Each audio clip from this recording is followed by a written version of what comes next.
Hello everyone, hello बच्चों, welcome to engineers career group.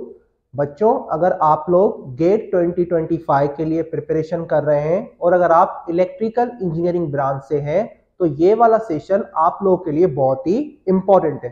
तो बच्चों, इस सेशन में मैं ये डिस्कस करूंगा कि गेट 2025 के लिए इलेक्ट्रिकल इंजीनियरिंग ब्रांच में कौन से सब्जेक्ट का कितना वेटेज है, कौन से सब्जेक्ट पे आपको ज्यादा फोकस करना चाहिए और कौन से सब्जेक्ट को लीस्ट इंपॉर्टेंस देना चाहिए। तो मैंने यहाँ पे लास्ट के 4 से 5 साल के पेपर का एनालिसिस किया है। उस बेसिस पे मैं यहाँ पे आपके साथ डिस्कस करूंगा कि कौन से सब्जेक्ट का कितना वेटेज है, किस सब्जेक्ट को आपको इंपॉर्टेंस देना है और आप जब प्रिपरेशन स्टार्ट करेंगे तो कौन से सब्जेक्ट को पहले स्टार्ट करेंगे, मतलब सीक्वेंस स्टडी का क्या होना चाहिए। तो चलिए यहाँ पे देखते हैं। अब देखिए बच्चों, हमारे पास टोटल इलेक्ट्रिकल इंजीनियरिंग ब्रांच में 12 सब्जेक्ट्स हैं। ओके, तो मैंने यहाँ पे सब्जेक्ट्स मेंशन किए हैं, आप देख सकते हैं। सबसे पहले एप्टीट्यूड, फिर engineering maths, then signal and systems, network theory, control systems, digital electronics, then analog electronics, then electromagnetic field theory जिसको हम शॉर्ट में क्या लिखते हैं, EMFT, then measurements, then electrical machines, power electronics और पावर सिस्टम। तो ये 12 के 12 सब्जेक्ट्स हैं। अब देखो, इन सब्जेक्ट्स में मैंने यहाँ पे मार्क्स भी मेंशन किए हैं और ये जो मैंने पूरा एनालिसिस किया है, ये जो 2021 से 2024 तक जो गेट के पेपर्स हुए हैं इलेक्ट्रिकल इंजीनियरिंग ब्रांच में, उनका एनालिसिस करके मैंने यहाँ पे वेटेज निकाली है, एवरेज वेटेज। तो आप यहाँ पे देख सकते हैं एप्टीट्यूड की वेटेज फिक्स है। हर साल पेपर में एप्टीट्यूड, कोई भी ब्रांच हो, इलेक्ट्रिकल नहीं कोई भी ब्रांच हो, उसमें 15 मार्क्स का पूछा जाता है। और अभी गेट में इंजीनियरिंग मैथ्स का भी वेटेज फिक्स हो चुका है, 13 मार्क्स। तो ये दोनों सब्जेक्ट्स तो आपको प्रिपेयर अच्छे से करके ही जाने हैं, क्योंकि इन दोनों सब्जेक्ट्स का वेटेज अगर मिला के देखोगे तो 28 मार्क्स है। ओके, अगर इन दोनों को मैं ऐड कर दूं, कितना बन रहा है, 28 मार्क्स। ओके, तो इतना भी अगर अच्छे से कर लिया ना, सिर्फ ये दो सब्जेक्ट्स, तो क्वालिफाई भी हो सकते हो, क्योंकि गेट में क्वालिफिकेशन के मार्क्स कितने होते हैं, 25 to 30।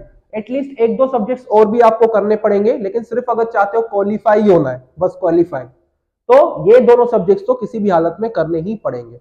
अब उसके बाद आते हैं टेक्निकल सब्जेक्ट्स में। अब ये 12 सब्जेक्ट्स है, 12 में से जो 2 सब्जेक्ट्स है उनको हम बोलते हैं नॉन टेक्निकल सब्जेक्ट्स।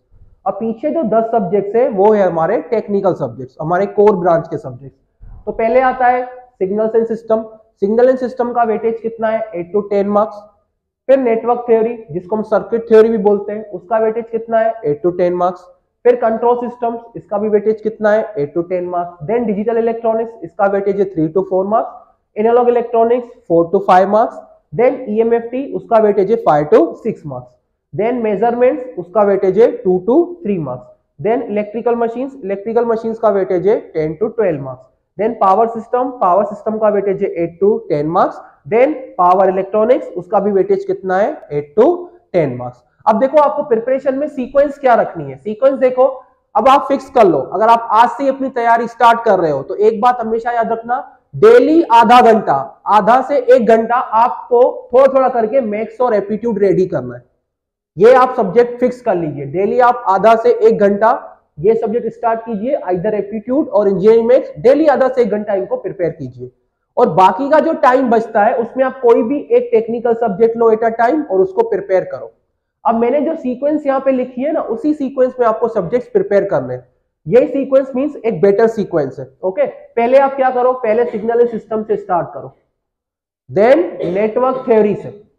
ओके, यहां पे आप दोनों चेंज भी कर सकते हो, पहले आप नेटवर्क थ्योरी कर सकते हो, फिर सिग्नल एंड सिस्टम कर सकते हो, कोई बात नहीं है। ओके, आप पहले नेटवर्क थ्योरी कर लो या पहले सिग्नल एंड सिस्टम कर लो, इन दोनों में से पहले कोई एक कर सकते हो। अब मैंने ये आइडियल सीक्वेंस लिखी है, पहले आप नेटवर्क थ्योरी कर लो, उसके बाद सिग्नल एंड सिस्टम कर लो, या पहले सिग्नल एंड सिस्टम कर लो फिर नेटवर्क थ्योरी कर लो। ये दोनों सब्जेक्ट खत्म हो गए, उसके बाद बेटा ये सीक्वेंस फॉलो कर लो, फिर कंट्रोल सिस्टम करो।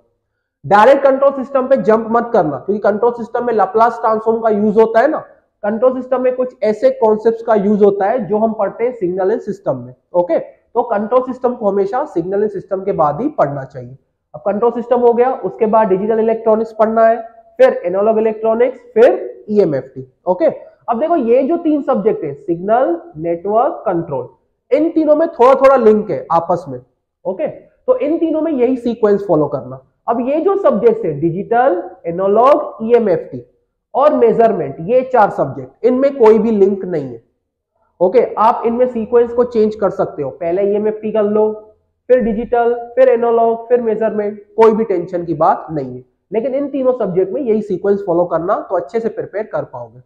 अब लास्ट में 3 रह गए अपने कोर सब्जेक्ट्स, इनको बोलते हैं core subjects, electrical machines, power system, power electronics.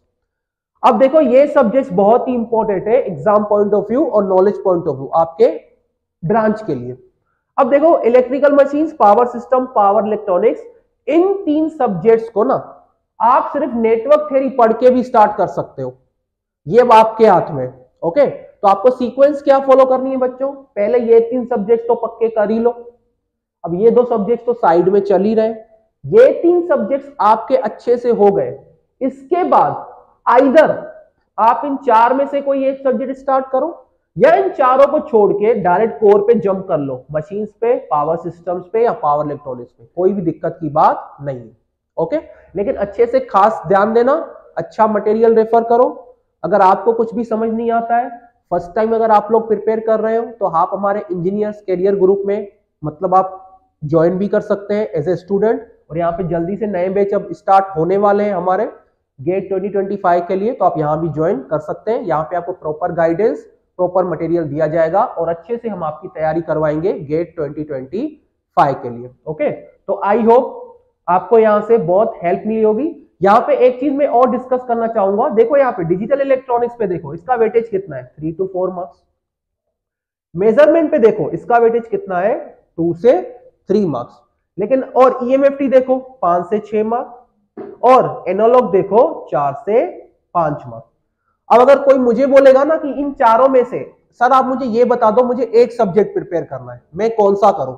अब देखो कोई बच्चा जनरली यही सोचेगा डिजिटल और मेजरमेंट में सिर्फ इतना, डिजिटल और मेजरमेंट को मिला के कितने मार्क्स बनेंगे, 5 से 6 मार्क्स दोनों को मिला के, और ये टाइम बहुत ले लेगा, ये सब्जेक्ट भी बहुत टाइम ले लेगा, ये सब्जेक्ट भी बहुत टाइम ले लेगा। तो क्यों ना स्मार्ट वर्क किया जाए, मेजरमेंट और डिजिटल इलेक्ट्रॉनिक्स को रखो साइड में, भूल जाओ, करो ही मत अभी के लिए। उससे अच्छा ईएमएफटी को कर लो, इस सब्जेक्ट को कर लो, बहुत ही छोटा सब्जेक्ट है और पूरे के पूरे 6 नंबर आप इसमें स्कोर कर सकते हो। जितने टाइम में आप डिजिटल इलेक्ट्रॉनिक्स और मेजरमेंट की तैयारी करोगे ना, उससे आधे से भी कम टाइम में ईएमएफटी में तैयार हो जाएगा, तो उस पर ध्यान देना। ओके, तो आई होप आपको इस सेशन में बहुत हेल्पफुल हुआ होगा ये सेशन। अभी मैं क्या करूंगा, इस सेशन के बाद, इस वीडियो के बाद, अब मैं एक सब्जेक्ट वाइज वीडियोस भी यहाँ पे सेशंस बनाऊंगा, जिसमें आपको मैं सब्जेक्ट वाइज, चैप्टर वाइज ये बताऊंगा कि कौन से चैप्टर्स पे ज्यादा फोकस करना चाहिए और कौन से चैप्टर्स को आप लीव भी कर सकते हो। चलिए मिलते हैं नेक्स्ट सेक्शन में, थैंक यू।